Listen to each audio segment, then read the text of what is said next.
Have you ever had an idea or a project that went over like a lead balloon? I certainly have. Well, how do you use things that go over like a lead balloon to grow and supersize and build your business?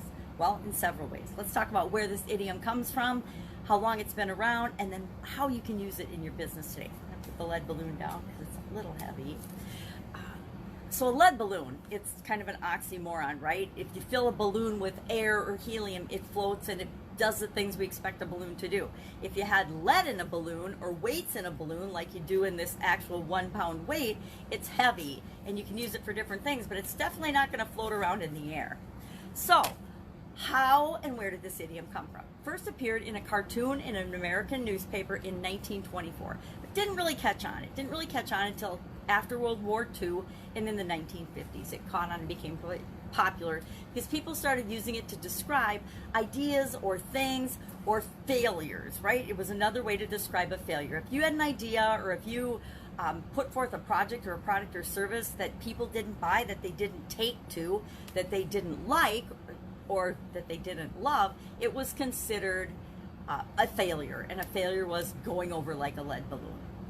How many of us haven't had an idea or a product or a service or made a comment that went over like a lead balloon? I am one of those people that does not tell jokes because whenever I do, my timing's off or I forget the punchline or something. So if I try to tell a joke, it goes over like a lead balloon. My sister, my youngest sister on the other hand, has incredible timing. She is witty and amazing and actually has us rolling so often because she just has a way of delivering messages and information and lines and timing and jokes, and so she's very funny, she's very comedic. So if I tell the same joke that she may have told me or the same story, she'll do it and get a ton of laughs. I would tell it and it would go over like a lead balloon. So what does this have to do with our businesses and how we grow our businesses? Well, several things.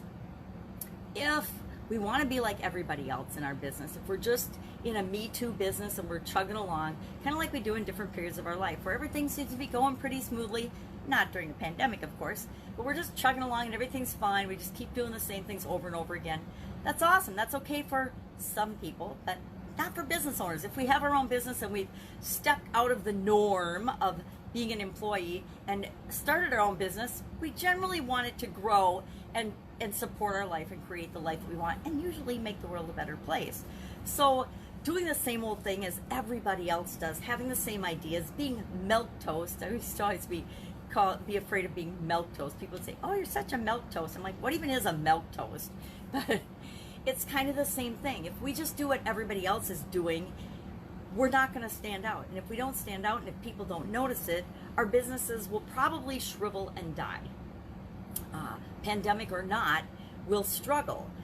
So I always like to measure if I'm not at least on some frequency putting forth an idea or a product or a service that bombs, that doesn't succeed, doesn't turn out the way I expected it to, because I always expect they're going to turn out great, right? I always expect everything I'm going to try is going to be a great success. But if everything is, then I know I'm not stepping out of my comfort zone enough. I'm not pushing the envelope of what we're capable of in terms of serving the people that I'm here to serve better, that we're here to serve better. And so, it's kind of like if you're not failing, you're not growing. If you're not growing, are you really succeeding? And it's for you to decide in what you want your business to be about. But for the most part, if we want to stand out, if we want to lead our industry and our business and our families and our organizations, it means sometimes we're going to have ideas that people scoff at, that people make fun of us, that people laugh right in our face at. Doesn't mean it's the wrong idea. It just means they don't see the vision that we do in terms of how to present it. It also is a good reminder that just because we try something once doesn't mean it's a bad idea or a failure. In my Italian food manufacturing business, I would get a bee in my bonnet every once in a while. For the most part, over the decades in that particular business, our core flavors for ravioli were cheese ravioli with 4 different cheeses in it and meat ravioli, which meant it was just our cheese ravioli with extra lean ground beef in it. I mean, that was our big secret. So, and we had a couple other ingredients, but we had the 2 main core flavors. And every once in a while, I would get bored with that and I would want to experiment with different flavors. And so I experimented with some flavors that were awesome and people loved, and I experimented with some that only I would consume because nobody else would eat them. I remember we did a mushroom ravioli that was pretty well received, but mushrooms aren't something that a lot of people love. We also did I did a chocolate ravioli with caramel inside. It was yummy. I did some dessert raviolis that were, was so received, but our core products and services were always the main. We had 7 core products in the business, but I would always try to play with different things.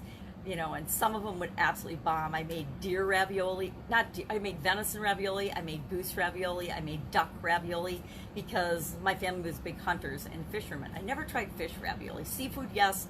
Fish, no. Pumpkin ravioli, all kinds of vegetables, all kinds of seasoning. Every once in a while I would try one.